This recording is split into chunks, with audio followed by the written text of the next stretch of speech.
निर्विघ्नं कुर्मे देव सर्वकार्येषु सर्वदा। गुरुर्ब्रह्मा गुरुर्विष्णु गुरुर्देवो महेश्वरा। गुरु साक्षात् परब्रह्म तस्मै श्री गुरुवे नमः। सर्वमंगलमांगल्ये शिवे सर्वार्थसाधिके शरण्ये त्र्यंबके गौरी नारायणी नमोस्तुते। प्रथम ग्रामदैवत मारुतीराजांनी साष्टांग दंडवत प्रभू रामचंद्रास अभिवादन, श्रोते मायबापास नमस्कार करून कथाभागाकडे वळूया। 36व्या अध्यायामध्ये अशा प्रकारची कथा झालेली आहे, ज्यावेळेस नंदीग्रामावरून वाजत गाजत प्रभू रामचंद्र, सीतामाता आणि लक्ष्मणाची मिरवणूक त्या ठिकाणी अयोध्येमध्ये सर्व अयोध्येचे लोक त्या ठिकाणी गेले असतात भेटायला। सर्वजण वाजत गाजत अयोध्येला येतात। अयोध्या त्या ठिकाणी पूर्ण सजवलेली आहे। त्या ठिकाणी चंदनाचे सडे रस्त्यावर टाकले आहेत, घरोघर त्या ठिकाणी गुड्या उभारलेल्या आहेत, फुलाफळांनी त्या ठिकाणी आपले घरं त्या ठिकाणी सजवलेली आहेत। अशा प्रकारची सजलेली अयोध्या। त्या अयोध्येमध्ये आल्यानंतर पहिले जी गावाला वेश असते त्या वेशीवर सरस्वतीचं आणि गणपतीचं पूजन करतात प्रभू रामचंद्र। नंतर त्या ठिकाणी आपल्या घरात गेल्यानंतर आपल्या घरातल्या देवांचं पूजन, नंतर मग सर्वांच्या भेटीगाठी अशा प्रकारचं झाल्यानंतर दुसऱ्या दिवशी योग्य मुहूर्त पाहून वशिष्ठ गुरु त्यांचा राज्याभिषेक करवतात।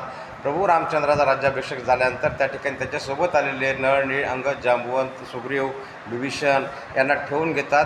हा 16 राज्याभिषेकाचा जवळपास 16 दिवस त्या ठिकाणी अयोध्येमध्ये चालू होता। 16 दिवस त्या ठिकाणी 3 टाईम पंक्ती राहायच्या। आपल्याकडे एकच टाईम होती, तिथं 3 टाईम व्हायच्या। सकाळी नाश्त्याची वेगळी, दुपारची जेवणाची वेगळी आणि संध्याकाळची जेवणाची वेगळी। त्या जेवणाला सर्व प्रकारचे त्या ठिकाणी पदार्थ 5 पक्वान्न असायचे। अशा पंक्ती 16 दिवस त्या ठिकाणी चालल्या। 16 दिवस पंक्ती चालल्यानंतर जे काही मांडलिक राजे होते त्या अयोध्येचे, ते सर्व राजे त्या ठिकाणी आपापला करभार देण्याकरता प्रभू रामचंद्राला भेटायला आले। भरपूर द्रव्य त्यांनी प्रभू रामचंद्राला त्या ठिकाणी दिलं आणि नंतर प्रत्येकाची बोळवण या ठिकाणी भगवंत करू लागले होते। सर्वांना त्या ठिकाणी त्यांच्या माना सन्मानाप्रमाणे त्या ठिकाणी दक्षिणा दिलेल्या आहेत, वस्त्र अलंकार त्या ठिकाणी दिलेले आहेत। असं करता करता सरते शेवटी हनुमंतराय आले। त्या ठिकाणी सर्वांना भगवंतानं काही ना काही दिलेलं आहे, पण हनुमंतरायाला द्यायला काहीच नाही। त्यावेळेस मात्र विवंचनेत पडले। त्या भगवंत म्हणायला लागले की आता एवढे मेरू मांदार पर्वता एवढे माझ्यावर उपकार आहेत हनुमंता तुझे, आणि तुला मी आता काय द्यावं हेच मला समजत नाही, एवढा संभ्रम पडला आहे। मग त्यावेळेस मात्र सर्व वानरगण देखील आश्चर्यचकित झाले होते, जे प्रभू रामचंद्रासोबत त्या ठिकाणी युद्धाला होते। त्यांना वाटायला लागलं आम्हाला प्रत्येकाला या ठिकाणी भगवंतांनी काही ना काही दिलेलं आहे, आणि हनुमंताचे एवढे आकाशा एवढे उपकार असते देखील हनुमंतरायाला काहीच का नाही दिलं। त्यावेळेस मग सीतामाता काय करतात, आपल्या गळ्यातील जो मौल्यवान कंठा असतो, हार दिलेला, एक एक मणी त्याचा पृथ्वी मोलाचा असा हार त्या ठिकाणी हनुमंतरायाच्या गळ्यामध्ये घालतात आणि एका झाडावर जाऊन बसतात। हनुमंतराय तो कंठा घेऊन त्या माळेमधला एक एक मणी फोडून त्यावेळेस पाहू लागतात। त्या मण्यामध्ये राम नाही दिसला की तो मणी फेकून द्यायचा। मग त्यावेळेस सर्व वानर त्या ठिकाणी आश्चर्यचकित झाल्याने विचारू लागले, हनुमंताई काय करतोस तू?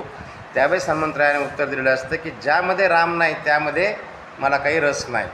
त्यावेळेस भगवंत सांगतात, हनुमंता सदैव मी तुझ्या हृदयामध्येच आहे, माझं हृदय मी तुला या ठिकाणी देतो। अशा प्रकारचा हनुमंतरायाचा आणि प्रभू रामचंद्राचा संवाद त्या ठिकाणी झाला। नंतर विभीषण, नळ, नीळ, अंगद, जांबुवंत आपापल्या राज्याला निघून जातात। किष्किंधेला सुग्रीवाच्या ठिकाणी काही दिवस पाहुणचार विभीषण घेतात। तिथून विभीषणाला त्या ठिकाणी लंकेला बोळवण्याकरता सुग्रीव आपल्या राज्याच्या बाहेर जातात। 11,000 वर्ष या ठिकाणी अयोध्येमध्ये प्रभू रामचंद्राने त्या ठिकाणी राज्य चालवलं। त्या 11,000 वर्षामध्ये अयोध्येमध्ये कुठल्याही प्रकारची कमतरता भासत नव्हती। प्रत्येक घरामध्ये वेदाचं अध्ययन व्हायचं, पूजा, हरिनाम, कीर्तन अशा प्रकारचं राहायचं। असं 11,000 वर्ष या ठिकाणी प्रभू रामचंद्राने त्या ठिकाणी राज्य केलेलं आहे। कुठल्याही प्रकारचं संकट अयोध्येवर नाही। आपल्या प्रजेवर आपल्या मुलाबाळाप्रमाणे त्या ठिकाणी भगवंत प्रेम करायचे। आणि असं झाल्यानंतर आता 37व्या अध्यायामध्ये काय येतं ऐकू आता। तो विद्याराज नंदिनी जगन्माता प्रणपिनी, ते अयोध्यापतीची राणी झाली गर्भिणी पहिल्याने। मग असं 11,000 वर्ष त्या ठिकाणी राज्यकारभार केलं। असं करता करता काही दिवस गेल्यानंतर सीतामाता त्या ठिकाणी गरोदर राहिल्यात, त्यांना काय दिवस गेले त्या ठिकाणी। अशी आनंदाची वार्ता त्या ठिकाणी अयोध्येमध्ये पसरली। शास्त्र संख्या मास भरता जाण, ओट भरण करी रघुनंदन, तो 16 वर्णिता पूर्ण भाग्यवदन शेषाचे। त्यांच्या गरोदरपणाला पाहता पाहता 6 महिन्याचा काळ या ठिकाणी निघून गेला। 7व्या महिना लागल्यानंतर ओटी भरणाचा कार्यक्रम असतो। अशा प्रकारचा त्या ठिकाणी सीतामातेचा ओटी भरणाचा कार्यक्रम अयोध्येमध्ये होऊ लागला होता। आणि तो सोहळा एवढा काय अवर्णनीय झाला होता की त्याचं वर्णन करता येत नाही, असं कविकर्ते आपल्याला सांगू लागले। वसंत काळी क्रीडावनात राघव प्रवेशला सीते सहित, अत्यंत वनते शोभिवंत नंदन वना होनिया. त्या अयोध्येमध्ये सुंदर अशा प्रकारची एक बाग होती, जी स्वर्गामध्ये इंद्रदेवाची बाग होती. त्या बागेला लाजवणारी नंदनवनापेक्षा श्रेष्ठ असणारी बाग अयोध्येमध्ये होती. अशा बागेमध्ये वसंत ऋतूच्या काळामध्ये त्या ठिकाणी प्रभू रामचंद्र आणि सीतामाता एकांतात बसले होते. त्यावेळेस त्यांच्यात काय संवाद होतो? वृक्ष सदा फळाने सधन माझी न दिसे सूर्य किरण. तिथे सीतेची अंगुली धरून राजीव नयन विचारत असे. अशा सुंदर नंदनवन असणाऱ्या बागेमध्ये त्या ठिकाणी प्रभू रामचंद्र सीतामातेसोबत बसलेले आहेत. हातामध्ये हात पकडलेला आहे आणि काय विचारतात? नाना वृक्षाच्या जाती सीतेशी दाई त्रिभुवनपती. एकांत देखोनी सीते प्रती उसत राघव प्रीतीने.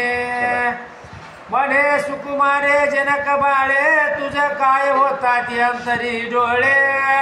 मना आवडते वेळे सांग सर्वही पुरवीन. असं ज्यावेळेस त्या बागेमध्ये दोघंच जण त्या ठिकाणी प्रभू रामचंद्र सीतामाता बसले आहेत.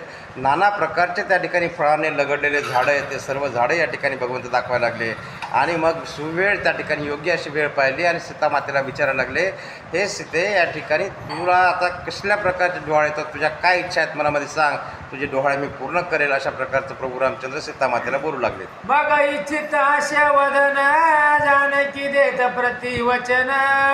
म्हणे एक आवडे रघुनंदन न लगे आन पदार्थ. असं ज्यावेळेस विचारलं भगवंतानं, सीतामातेने देखील आपलं चाणाक्षपणे उत्तर दिलेलं आहे, भगवंता मला फक्त तुम्हीच एकटे आवडता बरं का, माझ्या मनामध्ये कुठल्याही प्रकारची इच्छा नाहीत, मला काही नको तुमच्याशिवाय. असं ज्यावेळेस सीतामातेनं उत्तर दिलं तेव्हा प्रभू रामचंद्र काय बोलतात? राजीवाक्ष म्हणे लाज सांडवणी डोळे सांग काय ते म्हणी. ते म्हणतील ते क्षणी पुरवी न जाण राजसे. बोलायला लागले त्या ठिकाणी आपल्या पत्नीला सीतामातेला, प्राणसखे संकोच बाळगू नको बरं का यामध्ये मनामध्ये. तुला जे काही इच्छा असेल, जे काही डोहाळे लागले असतील ते मला सांग, तुझे डोहाळे मी निश्चित या ठिकाणी पुरवेल. असं प्रभू रामचंद्र सीतामातेला बोलू लागले. जनक जा बोले या उपरी म्हणे जान्हव कुमारीचे तिरी. पवित्र ऋषी पत्न्या माझारी पंचरात्री राहावे. असं ज्यावेळेस भगवंतानं विचारलं तेव्हा मात्र सीतामाता सांगायला लागल्यात आपल्या मनातील इच्छा, हे भगवंता माझ्या मनामध्ये एकच इच्छा आहे, जान्हवी तीरावरती जे ऋषीमुनी त्या ठिकाणी आपल्या कुटी बांधून राहतात, माझी अशी इच्छा आहे की त्यांच्या पत्नी समवेत 5 रात्री मी त्यांच्या समवेत घालाव्यात. अशा प्रकारचं आपल्या मनातील इच्छा सीतामाता प्रभू श्रीरामाला बोलून दाखवू लागल्यात. घालून तृणासन करावे भूमीवरी शयन. कंदमुळे भक्षुना शुचिभूत सावे. काय सांगायला लागल्यात की 5 रात्री अशा त्या ऋषी पत्नीसोबत मला राहायचं आहे. दर्भाचा गवताच्या आसन त्या ठिकाणी जमिनीवर अंथरायचं आहे, त्यावर त्या ठिकाणी मी निद्रा करावी. 5 दिवस त्या ठिकाणी त्या जान्हवीमध्ये स्नान करावं, अशा प्रकारचं सर्वांची पूजा अर्चा करावी, ही माझ्या मनातील इच्छा आहे. असं सीतामाता बोलू लागल्या. मनात म्हणे रघुनंदन पुरी वनवास भोगिले दारुण.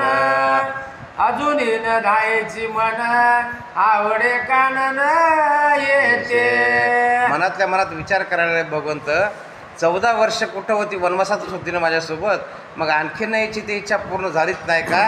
अशा प्रकारचे स्मित हास्य केलेले आणि गालात त्या गालात हसू लागले. पुढील भविष्यार्थ जाणून अवश्य म्हणे रघुनंदन. मन कामना पूर्ण करीना तुझी जाण सुकुमारे. मनातल्या मनात तसं हसले आणि मग बोलायला लागले त्या ठिकाणी उघडपणे, काय हरकत नाही सीते, तुला जर अशा प्रकारची इच्छा झालेली आहे ना तर तुझी इच्छा मी नक्की पूर्ण करेल. असं प्रभू रामचंद्र त्या ठिकाणी सीतामातेला बोलू लागले. या उपरी एकदा रघुवीर पुरीचे रक्षक जेहेर. त्यासी पुसतसे श्रीधर दरड भावे निर्धारे. मग असं एक दिवस आपल्या दरबारामध्ये बसले होते प्रभू रामचंद्र. त्यांचे जे काही गुप्तहेर होते ते गुप्तहेर त्या अयोध्येमध्ये फिरायचे, नगराची त्या ठिकाणी उत्तम बातमी त्या ठिकाणी भगवंत राजाला सांगायचे. अशा गुप्तहेर त्या ठिकाणी आल्यानंतर भगवंतानं विचारलं, हे हेरानो तुम्ही गावामध्ये फिरता, आपल्या नगरामध्ये फिरता, लोक प्रजाजन माझ्या बाबतीमध्ये काय बोलतात, आपल्या राज्यकारभाराबद्दल काय बोलतात, अशा प्रकारची विचारपूस त्या ठिकाणी हेरांकडे प्रभू रामचंद्र करू लागले. तुम्ही नगर हिंडता निरंतर आकर्णिता जनवार्ता समग्र. तरी ते सांगावे साचार लोक काय म्हणती आम्हा. वंदिती किंवा निंदिती, यश किंवा अपयश स्थापिती, अभय असे तुम्हा प्रति सांगा निश्चिती काय ते. तुम्ही सतत आपल्या राज्यामध्ये फिरत असता, मग आपली प्रजा या ठिकाणी या राज्यकारभाराबद्दल काय बोलतात? चांगलं बोलतात का वाईट बोलतात? आमची निंदा करतात का वंदतात आम्हाला? जे काय असेल तुमच्या मनामध्ये किंवा जे सत्य असेल ते मला या ठिकाणी सांगा, असं प्रभू रामचंद्र हेरांना विचारू लागले. हेर म्हणती नगरात राघवा तुझे सर्व भक्त, सकळ लोक पुण्यवंत यश वर्णित सर्वदा. हे भगवंता, सगळ्या नगरामध्ये सर्व जी प्रजा आहे हे तुमचेच भक्त या ठिकाणी, सर्व तुमचं कौतुक करतात या ठिकाणी, सर्व तुमचे गुण त्या ठिकाणी वाखाणतात. अशा प्रकारचं या ठिकाणी गुप्तहेर सांगू राहिले. पण पुढे काय आणखी? परिरजक एक दुर्जन, तेने स्त्रीशी केले ताडन, त्या रागेस ती स्त्री रुसवना पित्र सदना प्रति गेली. परंतु आपल्या नगरामध्ये असणारा एक धोबी आहे बरं का, आणि त्या धोब्यानं काय केलं होतं, रागाच्या भरामध्ये आपल्या पत्नीला मारहाण केली. भांडणं झाले त्या दोघांचे, आणि त्या भांडणामध्ये मारलं त्यानं बायकोला. मग त्याची पत्नी त्याला सोडून माहेराला त्या ठिकाणी निघून गेली. आणखीन काय सांगतात? माहेरी होती बहुदिन, मग पित्याने हाती धरून, जामात ग्रा प्रति नेऊन, घालिता झाला ते काळी. ती आपल्या माहेराला गेल्यानंतर तिच्या वडिलांनं काही दिवस तिला ठेवून घेतलं, परंतु तिच्या वडिलांनं त्या मुलीला आपल्या जावयाकडे या ठिकाणी घरी घेऊन येऊ लागले होते. जावयाकडे आणते वेळेस तेव्हा पुढे काय होतंय? तव तो रजक क्रोधायमान, ससुरा प्रति बोले वचन, म्हणे ईस माझे सदन, प्रवेशोनेदी सर्वदा. ज्यावेळेस सासरा त्याच्या पत्नीला घेऊन घरामध्ये येऊ लागला होता, जावयाला थांबवलं, त्याला थांबा थांबा म्हणजे माझ्या घरात प्रवेश तुम्ही करायचा नाही, या ठिकाणी ही मला सोडून गेली. अशा प्रकारचं ज्यावेळेस रागामध्ये आवेशामध्ये हा धोबी आपल्या सासऱ्याला बोलू लागला. आणखीन काय काय बोलतो? मी तो राम नवे निर्धारी, रावणे नेली त्याची अंतुरी, स्नमास होती असुर घरी, तेने माघारी आणली. मी काय तो राम नाही बरं का, की रामाची पत्नी ज्यावेळेस त्या राक्षसांना अपहरण करून नेली होती, 6 महिने आपल्या बंदीखान्यामध्ये ठेवली आणि रामानं तिला सोडून आणलं. असा मी काय त्या ठिकाणी एवढा थोर मनाचा राम नाही, असा धोबी आपल्या सासऱ्याला बोलू लागलाय. आम्ही रजक सुद्धा साचार, जगाचे डाग काढणार, आमुचे जातीत निर्धार, विपरीत ऐसे शोषेना. आता आम्ही जातीवंत या ठिकाणी धोबी आहेत बरं का, आम्ही तुमच्या कपड्यावरचे डाग काढणार आहेत.